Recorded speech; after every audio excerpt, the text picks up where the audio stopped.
Guys क्या आप जानते हैं कॉन्ट्रैक्शंस क्या होते हैं? क्या आप कॉन्ट्रैक्शंस का यूज़ करते हैं? गाइज अगर आप फ्लुएंट इंग्लिश बोलना चाहते हैं तो कॉन्ट्रैक्शंस का यूज़ आपको करना ही चाहिए। कॉन्ट्रैक्शंस होते ही क्या है? बहुत ही सिंपल है। जब आप दो वर्ड्स को जोड़कर एक छोटा सा प्यारा सा वर्ड बनाते हैं वही कॉन्ट्रैक्शन कहलाता है। जैसे हैज़ नॉट को जोड़ा, क्या बना? हैज़न्ट। ऐसे में आपको इंग्लिश के सभी कॉन्ट्रैक्शंस आज इस एक वीडियो में देने वाली हूँ, इसलिए वीडियो में आपको भरपूर नॉलेज मिलेगी। वीडियो में एंड तक ज़रूर से बने रहिएगा और समझिए कि क्यों आपके लिए एक एक कॉन्ट्रैक्शन को जानना ज़रूरी है।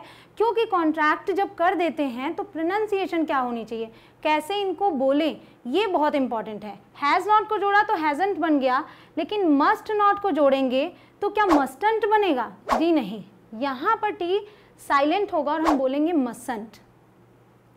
इसके अलावा एक और इम्पॉर्टेंट चीज़ है, एम और नॉट को जब कॉन्ट्रैक्ट करेंगे तो एंट बनेगा या आंट बनेगा। गाइज अगर आपको लग रहा है कि इसमें से ये सही है या फिर ये सही है तो मैं बताऊं ये दोनों ही सही हैं। कैसे, क्या फ़र्क है, कब किसको कहाँ यूज़ करना है, सब कुछ बताऊंगी। आप वीडियो में एंड तक बने रहिएगा। Guys my name is Kanchan, you are watching me on English connection. Let's begin. तो गाइज कॉन्ट्रैक्शंस होते क्या हैं? शॉर्ट फॉर्म्स होते हैं। आपने देखा दो को जोड़ते हैं और छोटा सा एक फॉर्म बनकर सामने आता है, कॉन्ट्रैक्शंस कहलाते हैं। कॉन्ट्रैक्शंस यूज़ कहाँ करते हैं? स्पोकन इंग्लिश में या फिर इनफॉर्मल रिटन इंग्लिश में। इनफॉर्मल रिटन इंग्लिश का मतलब हो गया जैसे आप लेटर्स लिखते हैं फ्रेंड्स को, आप चैटिंग करते हैं, वहाँ पर कभी भी आपको ईमेल वगैरह में कॉन्ट्रैक्शंस का यूज़ नहीं करना चाहिए, इस बात का ध्यान रखिएगा। तो ये हो गई आपके लिए एक नॉलेज की बात। अब हम बात करते हैं हम कैसे कॉन्ट्रैक्शंस बनाते हैं। अपॉस्ट्रोफी का यूज़ करके, ये अपॉस्ट्रोफी आप देख सकते हैं हमने यहाँ भी यूज़ किया, यहाँ भी। अब इन्हें हम यूज़ कहाँ करें? कॉन्ट्रैक्शंस को क्या याद करना पड़ेगा? गाइस कॉन्ट्रैक्शंस आप अपने आप बना लेंगे। अगर आप कहीं लिख रहे हैं तो बहुत ही आसानी से लिख पाएंगे। मैं आपको ऐसे ट्रिक्स ही देने जा रही हूँ यहाँ पे। जहाँ से लेटर को हटाते हैं ना, जहाँ से आप लेटर को रिमूव करते हैं, लेटर या फिर लेटर्स को, कई बार एक को हटाते हैं, कई बार कई लेटर्स को हटाते हैं, वहीं पर आप अपॉस्ट्रोफी का यूज़ करते हैं। जैसे देखिए आई और एम को जब जोड़ा तो ए को हटाया और उसकी जगह पर हमने अपॉस्ट्रोफी लगा दिया। यही चीज़ आगे आपके काम आने वाली है। सबसे पहले हम बात करेंगे जब हम प्रोनाउन में वर्ब्स को जोड़ते हैं। प्रोनाउंस क्या हैं?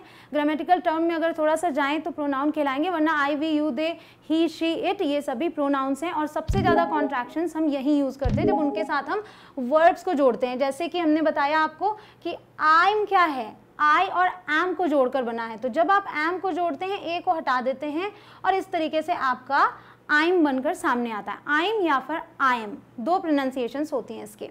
अब हम आते हैं यहाँ, जब आप आर को जोड़ते हैं तो यहाँ से भी ए हटता है और उसकी जगह अपॉस्ट्रोफी आता है, आर ई जुड़ जाता है।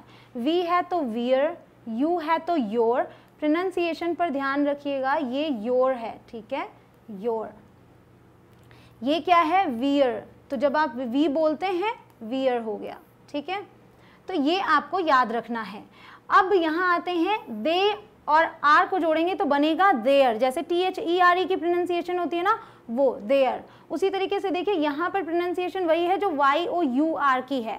तो इन चीज़ों का ध्यान रखिएगा ताकि आप सही तरीके से बोल पाएँ। जब इज़ या हैज़ को जोड़ते हैं तो दोनों में ही सिर्फ और सिर्फ एस बचता है। यहाँ HA हट जाता है, यहाँ से आई हट जाता है। देखिए ही में जोड़ेंगे हीज़, शीज़, इट्स, बहुत ही आसान है। अब आते हैं जब हैव को जोड़ते हैं तो HA हट जाता है और बचता है VE। तो आई में जोड़ेंगे, आई हैव क्या हो जाएगा? आइव, वीव, यूव और देव। ये कौन सा देव हो गया? जैसे देवी देवता वाला होता है वैसे ही बोलना है। दे है, वह जोड़ दिया, देव। क्लियर? अब यहाँ आते हैं विल। विल को जब जोड़ते हैं तो WI रिमूव होता है, डबल L बचता है। आइल, वील, यूल, हील, शील, इटल, देल। और किसी के प्रोनाउंसिएशन में कोई चेंज नहीं आया। आई है तो आइल, वी है तो वील। क्लियर? अब जब हम हैड या फिर वुड दोनों को ही जब कॉन्ट्रैक्ट करते हैं प्रोनाउंस के साथ, होता क्या है? सिर्फ डी बचता है। यहाँ से HA हटता है, यहाँ से WOUL पूरा हट जाता है, सिर्फ डी बचता है। तो आइड, वीड, यूड, हीड, शीड, इटेड, देड। क्लियर? अब ये कैसे समझें कि इस था या हैज था, वो मैं आपको आगे बताती हूँ। तो देखिए जब आप अपॉस्ट्रोफी एस लगा हुआ पढ़ते हैं कहीं पे या आप लगाते हैं तो कन्फ्यूज़न जो होती है कि इसका कॉन्ट्रैक्शन है या हैज़ का। तो ये समझने के लिए ये इंपॉर्टेंट है कि अगर उसके बाद वर्ब की थर्ड फॉर्म है तब तो ये हैज़ का कॉन्ट्रैक्शन है। अगर नहीं तो फिर वो इज का है। तो शी इज इल कोई थर्ड फॉर्म नहीं, ये है शी इज इल। और जब मैंने बोला ही इज गॉन अवे, तो ये क्योंकि वर्ब की थर्ड फॉर्म है तो इसका मतलब है ही हैज गॉन अवे। ये हो गई आपके लिए टिप कि आप समझें कैसे। बट एक एक्सेप्शन है आपके लिए, लेट्स। लेट्स में ना तो ये इज का कॉन्ट्रैक्शन है ना तो हैज का। लेट्स का मतलब होता है लेट अस। तो अगर आप कहते हैं लेट्स गो नाउ, इसका मतलब है लेट अस गो नाउ। ये आप याद रखिएगा, इंपॉर्टेंट चीज है। अब आते हैं, आपने देखा कि हैड और वुड को कॉन्ट्रैक्ट करेंगे तो ड यानी कि डी आएगा, ड का साउंड आएगा। ये कैसे समझे, हैड का है या वुड का है? तो ये भी समझने के लिए आपके पास इंपॉर्टेंट चीज यही है, अगर V3 यूज हुआ है तो हैड का है, ठीक है। I'd never talked, ये V3 है तो इसका मतलब है I had never talked to her before। और जब यहाँ पे V1 का ही यूज हुआ है तो ये वुड का कॉन्ट्रैक्शन है, क्योंकि वुड के बाद V1 आता है। I'd go to her party if I were you, तो I would go to her party, ये हो गया, समझ गए आप। अब उसके बाद जो सबसे ज्यादा कॉन्ट्रैक्शंस यूज होते हैं वो नॉट के साथ होते हैं, ठीक है। तो वर्ब में हम नॉट जोड़ते हैं, इज नॉट को जोड़ेंगे तो क्या बनेगा, इजंट। अब यहाँ पे ध्यान देने की बात ये है कि नॉट में से केवल ओ को रिमूव कर देते हैं और उसी जगह पर अपॉस्ट्रोफी आता है, और ये जो स्पेस होता है ये खत्म हो जाता है।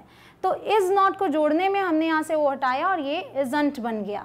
जैसे she isn't, it isn't. Are not को जोड़ेंगे तो बस हटा देंगे दोनों को चिपका देंगे और ओ हटा देंगे, तो बना आंट। प्रोनाउंसिएशन क्या है, आंट बोलेंगे या फिर आंट बोलेंगे। अमेरिकन इंग्लिश में र का साउंड आएगा आंट और ब्रिटिश में aren't. We aren't, you aren't. Was not को जोड़ेंगे बन जाएगा wasn't, I wasn't, he wasn't. Were not को जोड़ेंगे बन जाएगा weren't, they weren't, you weren't. Does not को जोड़ेंगे बन जाएगा doesn't, she doesn't, it doesn't. Do not का बनता है डोंट और डिड नॉट का बनता है डिडंट। क्या बनता है, डिडंट। इसे डिंट नहीं बोलना है। अब आगे बढ़ते हैं और यहाँ आते हैं, हैज़ नॉट को जोड़ेंगे हैजंट, हैव नॉट को जोड़ेंगे हैवंट। वही रूल चल रहा है कि बस नॉट में से ओ हटाना है। जब कभी भी नॉट को जोड़ेंगे तो आप ओ को हटा के वहीं अपॉस्ट्रोफी लगाएंगे। हैड नॉट है हैडंट। अब यहाँ पे थोड़ा सा ट्रिकी है, शैल नॉट और विल नॉट के कॉन्ट्रैक्शंस को आपको याद करना होगा, इनको बोलकर आपको प्रैक्टिस भी करनी होगी। शैल नॉट को जब जोड़ते हैं तो यहाँ से ओ तो हटता ही है, यहाँ से आपका डबल एल भी हट जाता है, तो ये बचता है आपका शैंट या फिर शांट। अमेरिकन में शैंट, ब्रिटिश में शांट। विल नॉट को जब जोड़ते हैं तो यहाँ भी आपका डबल एल के साथ आई भी रिमूव होता है, और ये तो होता ही है, और यहाँ पे एक्स्ट्रा ओ लग जाता है। वो कहाँ से आता है पता नहीं, बट है वोंट, ठीक है, इसे बोलते हैं वोंट। माइट नॉट को जोड़ते हैं तो बनता है माइटंट, ठीक। यहाँ पे इसकी प्रोनाउंसिएशन है, बट मस्ट नॉट को जोड़ते हैं तो ये बनता है मसंट, जैसा मैंने आपको बताया। तो यहाँ पे टी साइलेंट होगा, ये बात याद रखिएगा। क्लियर। अब आते हैं, वुड नॉट को जोड़ते हैं तो बनता है वुडंट, शुड नॉट को जोड़ते हैं शुडंट। इनमें स्पेलिंग्स में कोई चेंजेस नहीं आ रहे हैं। कैन नॉट ऑलरेडी जुड़ा हुआ होता है, लेकिन जब आप अपॉस्ट्रोफी के साथ यूज़ करते हैं तो आपके लिए वो यहाँ से एन को हटाता है, यहाँ से ओ को हटाता है और बन जाता है ये कैंट या फिर कांट, दोनों ही प्रोनाउंसिएशंस होती हैं। कुड नॉट को कुडंट, नीड नॉट को नीडंट और डेयर नॉट को डेयरंट, ठीक, डेयरंट। क्लियर हुआ। अब आगे बढ़ते हैं। अब ये समझना ज़रूरी है कि जब किसी का नाम आ जाए, my sister, my father, my brother, इसके बाद कोई वर्ब आ रही है, माई ब्रदर इज़ कमिंग और रोहन इज़ कमिंग, तो उसमें हम इसको कॉन्ट्रैक्ट कर देंगे और बोल देंगे रोहन्स, ठीक। तो रोहन इज़ को हो जाएगा रोहन्स, माई सिस्टर इज़ का हो जाएगा my sisters. Rohan's coming over means Rohan is coming over. अब इसमें कंफ्यूज मत होइएगा, अगर यहाँ लिखा हो रोहन्स कार तो वहाँ पे वो कॉन्ट्रैक्शन नहीं होता, वहाँ होता है रोहन की कार, ठीक, वो पोजेशन बताने के लिए होता है, वो एक अलग टॉपिक हो जाएगा। My sisters just got married मतलब my sister has just got married. ये कैसे समझा कि हैज़ होगा, क्योंकि यहाँ पे हमने गॉट का यूज़ किया है V3 का। अब दैट, हियर, देयर, इनके साथ जब हम वर्ब को जोड़ते हैं तो क्या बनता है, और ये बहुत ही धड़ल्ले से यूज़ होता है, इसकी प्रैक्टिस कर लीजिएगा। दैट इज़ का हो जाएगा दैट्स, हियर इज़ का हियर्स, देयर इज़ का देयर्स, समझ रहे हैं आप, देयर्स, देयर विल का there, there. Clear. Now is का now's. So here is the tea means here is the tea. There's your purse means there is your purse. Now's your chance means now is your chance. Clear? अब आते हैं यहाँ पे question words, इनके साथ भी बहुत ज़्यादा कॉन्ट्रैक्शंस यूज होते हैं। हु इज़ या हु हैज़ का कॉन्ट्रैक्शन होगा हुज, व्हाट इज़ या व्हाट हैज़ का हो जाएगा व्हाट्स, वेयर इज़ या हैज़ का हो जाएगा वेयर्स, हाउ इज़ या हैज़ का हो जाएगा how's. Clear? Where is the book means where is the book. What's happened, अब ये क्या है, व्हाट इज़ या व्हाट हैज़, अब क्योंकि ये V3 है ना, हैपेंड, तो ये आपका है व्हाट हैज़। अब ये है who's that man over there, वहाँ पे वो आदमी कौन है, हुज, हु इज़, कोई थर्ड फॉर्म नहीं आई ना, क्लियर हो गया आपके लिए ये। अब आते हैं टू कॉन्ट्रैक्शंस पॉसिबल, ये भी बात करते हैं कि दो तरीके के कॉन्ट्रैक्शंस पॉसिबल होते हैं, कहाँ, नेगेटिव सेंटेंसेस में।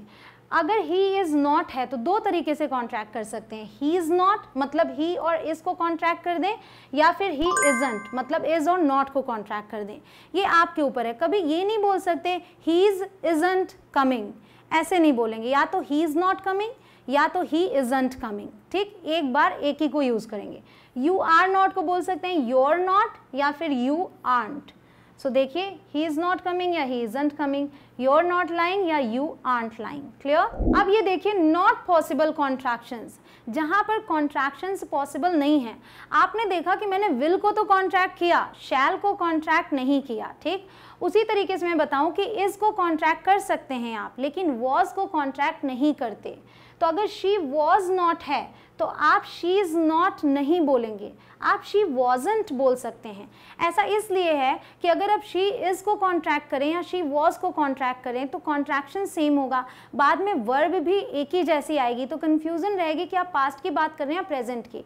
तो सिर्फ और सिर्फ प्रेजेंट वाले इज़ को आप कॉन्ट्रैक्ट करते हैं, वॉज को नहीं करते, वहाँ पे आप पूरा पूरा यूज़ करेंगे वॉज के साथ। उसी तरीके से वर का भी हाल है, वी वर नॉट को आप वी आर नॉट नहीं बोलेंगे, क्योंकि ये कन्फ्यूज़न हो जाएगी कि ये वी आर नॉट है या वी वर नॉट है, क्योंकि उसके बाद वर्ब तो एक ही आएगी ना दोनों में, तो इसलिए आप वी वरंट बोल सकते हैं नेगेटिव सेंटेंसेस में। So she was not coming या she wasn't coming, we were not lying या वी वरंट लाइंग। क्लियर? अब देखिए मैंने आपको जो बताया कि एम नॉट का कॉन्ट्रैक्शन आंट है या एंट है, तो गाइस बहुत ही इंटरेस्टिंग है ये, जो कि यकीन नहीं होता देखने पे कि ऐसा हो सकता है। एम नॉट का कॉन्ट्रैक्शन है आंट, और कहाँ पे, इन क्वेश्चंस। अगर प्रश्न है तो वहाँ पे आप एम नॉट को कॉन्ट्रैक्ट करके आंट बोलेंगे। देखिए कैसे, I am late, aren't I. So question tags में जब भी आप आई एम के साथ सेंटेंस बनाएंगे और लास्ट में आपको एम नॉट आई बोलना है तो आप आंट आई का यूज़ करेंगे। ये बिल्कुल परफेक्ट है ग्रामेटिकली। और देखिए, aren't I clever means am I not clever, so aren't I. अब बात आती है कि एंट का यूज़ फिर कहाँ करेंगे, तो अगर क्वेश्चंस हैं तो आपने इन्हें यूज़ किया।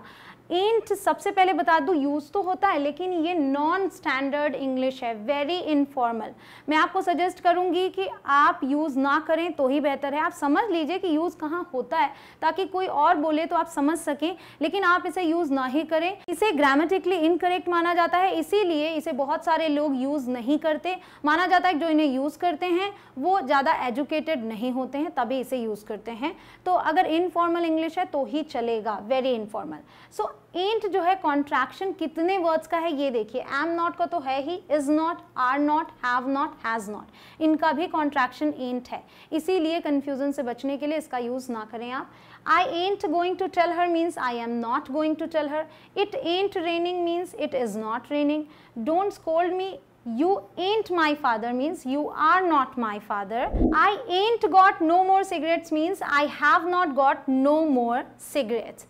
अब मैं आपको बता दूं कि ये ऑलरेडी एक इनकरेक्ट सेंटेंस है, लेकिन इनफॉर्मल इंग्लिश में चलता है, क्योंकि यहाँ डबल नेगेटिव्स यूज़ हुए हैं। यहाँ भी मैं नॉट बोल रही हूँ, यहाँ भी, बट आप देखेंगे कई सॉन्ग्स में भी इनका यूज़ होता है, इनफॉर्मल माने जाते हैं। तो क्योंकि इनफॉर्मल में ही यूज़ होता है तो उसमें ये चल जाएगा।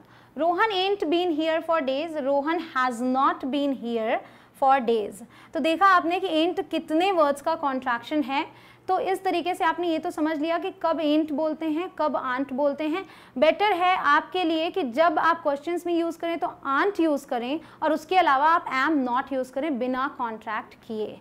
Clear guys? आई होप कि वीडियो पसंद आई हो। जल्दी से इस वीडियो को शेयर कर दीजिए अपने फ्रेंड्स के साथ, और हाँ, वीडियो पसंद आई हो तो लाइक कर दीजिएगा, चैनल पर नए हो तो सब्सक्राइब करें, उसके बाद आने वाले बेल आइकॉन को प्रेस करें ताकि आपको नोटिफिकेशंस मिलें और आप समय पर मेरी वीडियो देख पाएँ। गाइस शेयर तो ज़रूर कीजिएगा, सभी फ्रेंड्स में अपने दोस्तों के साथ ज़रूर शेयर कीजिएगा, क्योंकि उनसे उनसे आप कॉन्ट्रैक्शंस के साथ बहुत ही आराम से बात कर सकते हैं। गाइज, अगर अभी तक आपने मेरा ऐप इंस्टॉल ना किया हो तो सिंपली आपको प्ले स्टोर पर जाना है, इंग्लिश कनेक्शन टाइप करना है, ऐप आपके सामने होगा, इंस्टॉल कीजिए और देखिए कि वहाँ पर क्या क्या चीज़ें हैं और अपनी ज़िंदगी में आगे बढ़ते रहिए। मिलती हूँ आपसे अगले वीडियो में। जय हिंद।